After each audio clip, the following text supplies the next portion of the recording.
Hi Rivals, I'm Zuyong. We've heard your passionate feedback and ongoing discussions about matchmaking and ranking in Marvel Rivals.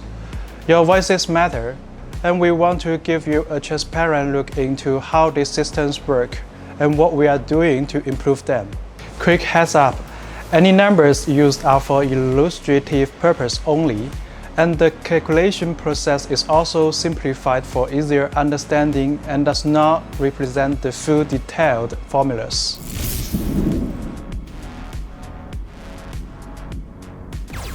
After every competitive match, your score is calculated based on two key components, base points and performance points, each weighted according to your current rank. The formula looks like this.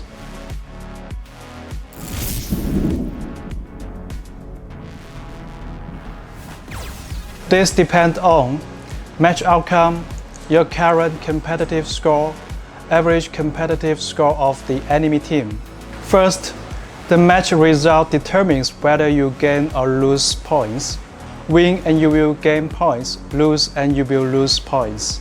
Second, the difference between your competitive score and the enemy team's average competitive score affects how many points you gain or lose. If a player's competitive score is lower than that of the enemy team, the system recognizes that the player is challenging a stronger opponent.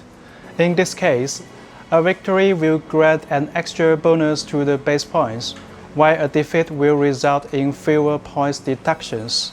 The reverse applies when facing lower-ranked teams. Examples: player's competitive score 3,500, enemy team's average 3,500, win plus 20 base points, lost minus 20 base points. Player's competitive score 3,500, enemy team's average 3,700, win plus 25 base points, lost minus 15 base points. Player's competitive score 3,500, enemy team's average 3,300, win plus 15 base points, lost minus 25 base points.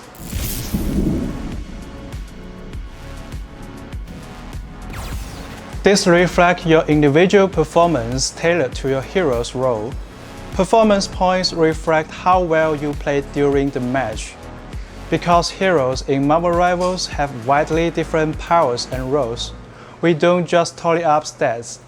Even if two players contribute equally to the outcome, their raw stats may look very different depending on which hero they played. Instead, to accurately evaluate your impact, we use several steps to calculate performance points. For each hero used in the match, we normalize match stats to a per 10-minute value and convert that into a single performance value. We compare that to the average performance value for that same hero at your rank, also per 10 minutes. That gives a hero-specific performance coefficient. The better you perform versus the average, the higher your coefficient. If you played multiple heroes, we time weight those to get your match coefficient. We then compare your performance coefficient to your team's average to determine your final performance points. Examples: a Diamond 1 player spends 4 minutes as Loki and 6 minutes as Invisible Woman in a 10-minute match. Let's break down the performance points calculation. First, the system converts their in-game stats to 10-minute averages and then convert them into performance value. Assuming Loki has a performance value of 1,200 and Invisible Woman has 1,000. Next, the system finds the average performance value for Diamond 1 players with those heroes, which we will assume Loki and Invisible Woman both are 1,000. We then calculate the performance coefficients. Loki's coefficient is 1.2, while Invisible Woman's is 1. This is then weighted by playtime. The overall coefficient works out to be 1.08. Finally, this player's coefficient is compared to the other 5 teammates Let's say that they are 1, 1, 0.8, 0.8, and 1.15, resulting in an average of 0.97. This gives us the final adjusted performance coefficient of 1.11.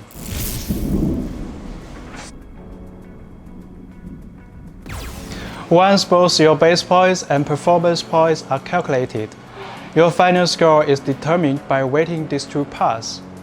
The weights vary by rank. As you climb the ranks, the weighting of base points will gradually increase, while performance points weighting decreases. In lower ranks, performance points have a higher weight to help skilled players rise faster. Higher ranks shift weight towards base points for consistency. Example: a player wins a rank match, earning 20 base points and 30 performance points. If the player is in silver, with a base point weight of 0.4 and a performance point weight of 0.6, the final score gained is 26. If the player is in celestial, with a base point weight of 0.7 and a performance point weight of 0.3, the final score gained is 23.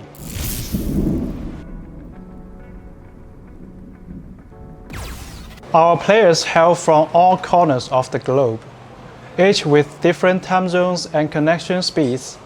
Balancing fast matchmaking with fair matches has always been our challenge and focus for ongoing improvement.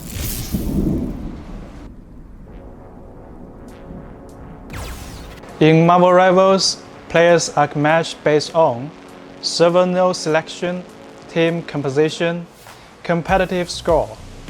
Once matchmaking starts, the system looks for opponents on your chosen server or servers. As wait time increases, the system gradually expands the search to higher and lower ranks, helping you get into a match promptly. The expansion is kept to prevent unbalanced games. Once we have 12 players within the acceptable rank range, the match is set. Teams are then arranged to minimize differences in average competitive scores.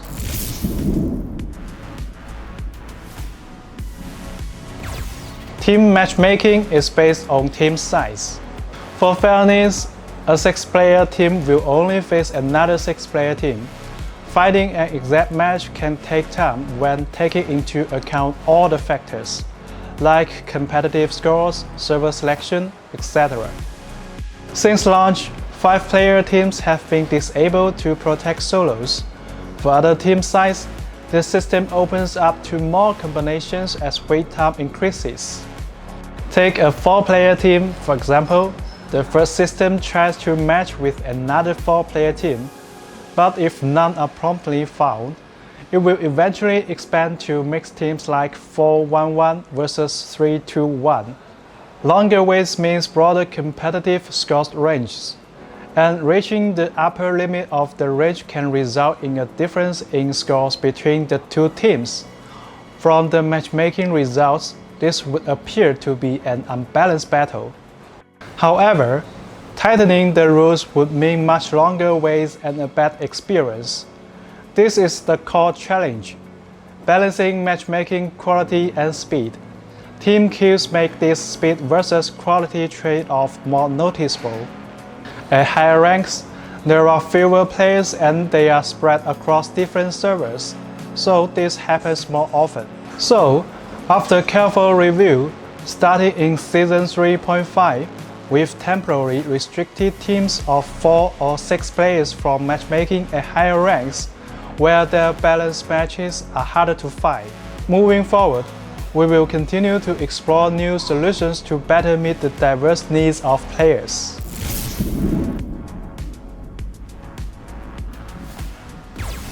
To help you better understand how the matchmaking system works, here's an example scenario. Suppose Player A teams up with Player B and Player C to queue for competitive. In this scenario, Player A is Diamond 1, Player B is Diamond 3, Player C is Platinum 1. The average rank of this 3-player team is around Diamond 3. They select only the Oregon server node for matchmaking, since there aren't enough teams of the same size and rank in the queue on this node. The matchmaking system gradually expands the search range as time passes. After 5 minutes, the system finds 9 more players who meet the criteria. These 9 players include another 3-player team with an average rank of Platinum 1, a 2-player team with an average rank of Diamond 2, and 4 solo players, Player D, Diamond 1, Player E, Diamond 2, Player F, Platinum 1, Player G, Diamond 2. To ensure fairness, the system first places the 2 3-person teams on opposite sides. Then, the remaining team compositions are Side A, 3-player team plus 2-player team plus 1 solo player. Side B, 3-player team plus 3 solo players. Now, the exact team split is determined by the solo players to make both sides' average ranks as close as possible. The fairest division is Side A, 3-player team, Diamond 3 average, plus 2-player team, Diamond 2 average, plus Player F, Platinum 1. Side B, 3-player team, Platinum 1 average, plus Player D, Diamond 1, plus Player E, Diamond 2, plus Player G, Diamond 2. In this scenario, there are still notable rank gaps within each side. For example, Side A's Player F, Platinum 1, and Side B's Player D, Diamond 1, each have a 2 to 3 division differences from their teammates. This means there can be internal team imbalances.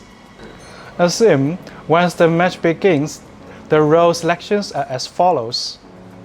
Side A, the 3-player team picks a Vanguard Player A, Duelist Player B, and Strategist Player C.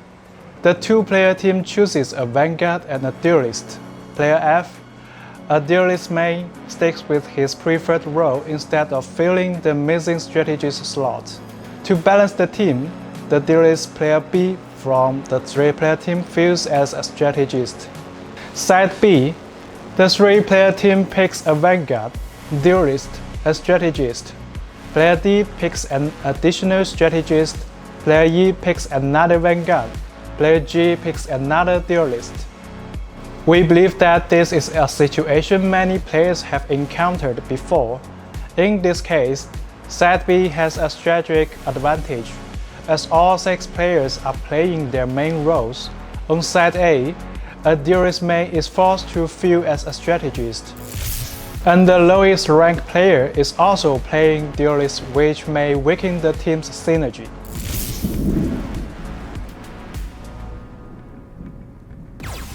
Recently, we have received a lot of feedback from the community, with many players believing that our matchmaking system employs EOMM, Engagement Optimized Matchmaking. This would imply manipulating the matchmaking queue to keep players' win rates around 50%, ensuring they remain engaged in the game. We want to be clear, Marvel Rivals does not use EOMM. So, why do some matches feel uneven? Why do certain players encounter win or loss streaks? We would like to take this opportunity to provide some insights, hoping to clarify some of the confusion for everyone.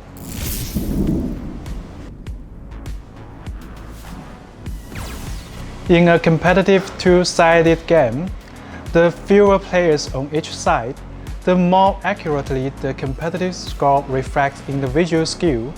However, as team size increases, this accuracy drops, since even if both teams have identical average scores, other factors like teamwork and coordination can sway the outcome.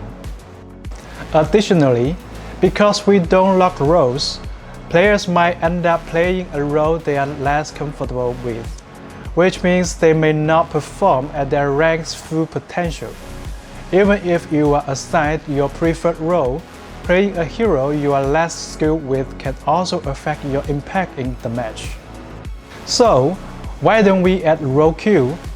First, We believe that allowing players the freedom to play as their favorite superheroes and team up with others to create diverse creative team combos encourages more varied strategies and gameplay. Second, adding role-based matchmaking would significantly increase queue times, while still failing to fully eliminate skill discrepancies between matches. Where there are choices, there will be differences. Objectively, it's quite challenging to have an equal number of players across the three roles. To strike a balance between matchmaking speed and fairness, the competitive score ranges for each role would have to differ. Roles with fewer players would have lower competitive score thresholds, while roles with more players would require higher thresholds. This, in turn, will lead to greater variance in match quality. We are working to introduce more interesting vanguards and strategies in future updates to give players more choices, but these changes will take time to develop. We thank you for your patience.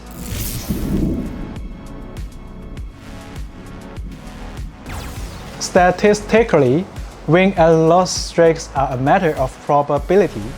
For example, if two sides are truly 50-50, over 3 games, the chance of 3 consecutive wins or losses is 12.5%.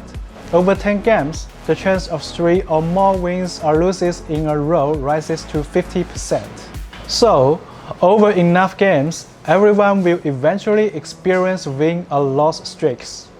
For those interested, you can use tools to calculate the probability of achieving a streak, whether it's 5 consecutive wins or 5 consecutive losses, under different win rate scenarios over 10 matches.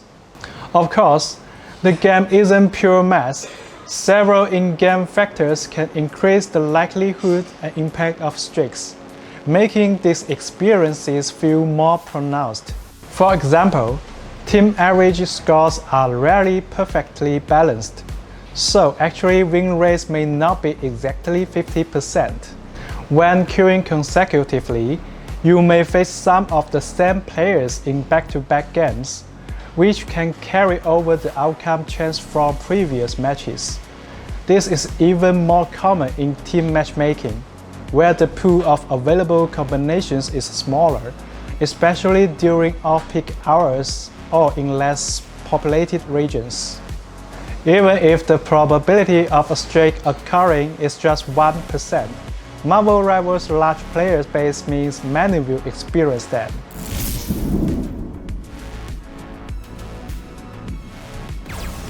We are constantly analyzing feedback and refining our systems.